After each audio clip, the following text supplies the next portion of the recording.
Now that we know about product costs and period costs, let's look at some examples and sort of clarify what we've learned. So, to summarize, we know that all costs required to get stock and get it ready for sale are called cost of goods sold. The ones we can allocate logically to each unit of stock are product costs. The ones we can't logically allocate to each unit of stock are called period costs. Then we have the expenses required to get stock from the store to the customer and basically run the business every day. So they are your other expenses. Now, business A and business B, let's say they have the exact same purchase price of $20 per unit. So for business A, that's a product cost. For business B, that's a product cost. Then they have packaging. So business A has packaging of $50 for 10 units. Business B also has packaging of $50, but it covers 100 units. So if we're doing the maths here, business A is going to be $5 per unit, business B is going to be 50 cents per unit. So is it required to get it ready for sale? It is. Can we logically allocate it? We can for both. The question now is, well, should we? So business A has decided to allocate that at $5 per unit as a product cost. Business B has decided to call it a period cost by writing it all off up front for $50. So we've got two different approaches. Business A called it a $5 product cost.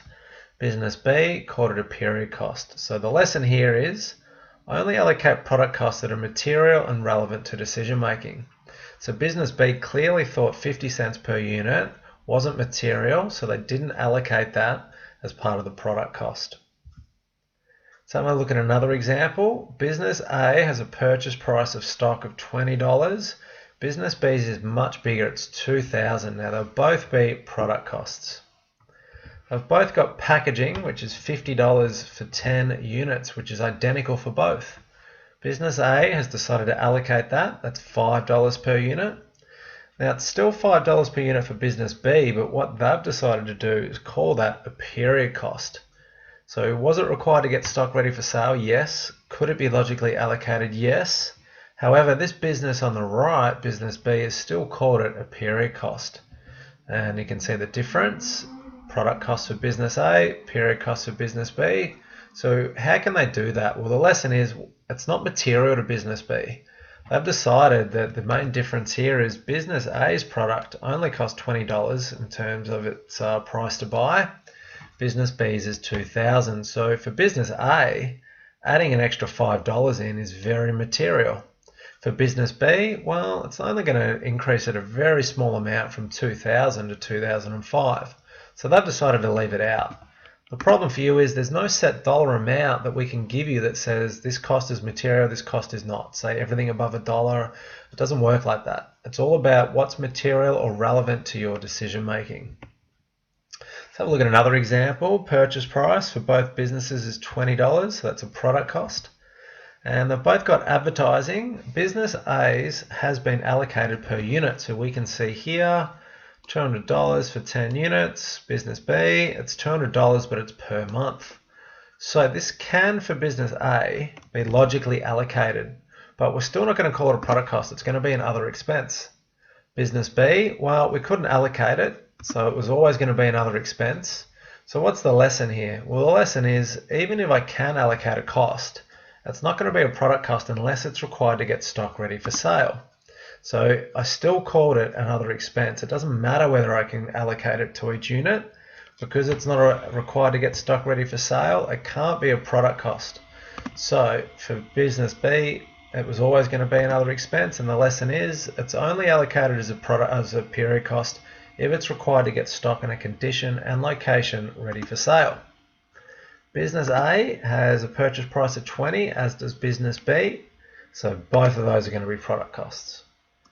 How are they different? Well, we've got cartage inwards is $100 for 10 units for business A, but for business B it's $100 per month.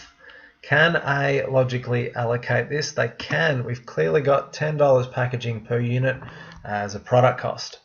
Business B, well, their cartage inwards is also $100, but it says per month. So how many units are there? Is there 100 units, 10 units, 1,000 units, 1 unit? We don't know. So if we don't know, we can't logically allocate it. So we better call that one a period cost. So the lesson we've learned is, in this case, that's a product cost for business A, but a period cost for business B. So the lesson is, what's a product cost for one business might actually be a period cost for another. It all comes down to that concept of, can it be logically allocated? And if it can, then we will call it a product cost. If it can't, it's going to be a period cost. Let's have a look at an example of two businesses that buy toasters for $20 each. So for both of those businesses, you're going to have a product cost of $20 of the price, $20 each. But for business, both businesses have cartage inwards of 30. But for business A, that's a $30 delivery, which covers 30 toasters. For business B, it's a $30 delivery that covers 10 toasters. However, the truck's also got 10 blenders and 10 fans on it. So now we want to ask ourselves, can we allocate it? Well, let's look at business A. Both of these expenses are required to get stock ready for sale. This one, I seem to be able to allocate it. It's $30 for 30 toasters. So we'll allocate that as a product cost of a cartage inwards for $1. Business B, can I allocate this? I've got $30 for 30 units. It looks like $1 per unit. I guess the question is, well, is the toaster the same as a blender or a fan? Are they the same size, the same weight? Do they take up the same amount of space in the truck? Well, I don't know any of those questions. We don't expect you to be able to answer those questions. So if you can't answer them, we can't logically allocate that. I mean, we could allocate it at $1 per unit, but it's not really logical to do that. So what we'll do is we're just going to have to call that a period cost. So a bit of a difference there. And it all came down to the concept of being logical. It's easy to allocate the $30 for 30 toasters for business A, so we called that a product cost. For business B, well, you can't really logically allocate them. How will we do it? By weight? Does one weigh more than the other? Is one bigger? Does it take up more space? It's just too difficult. So we don't want to be, we don't expect you to answer those questions. So we're just going to call that a period cost. The lesson, a product cost is only allocated logically. Okay, if it's not logical to do it, we just leave it out.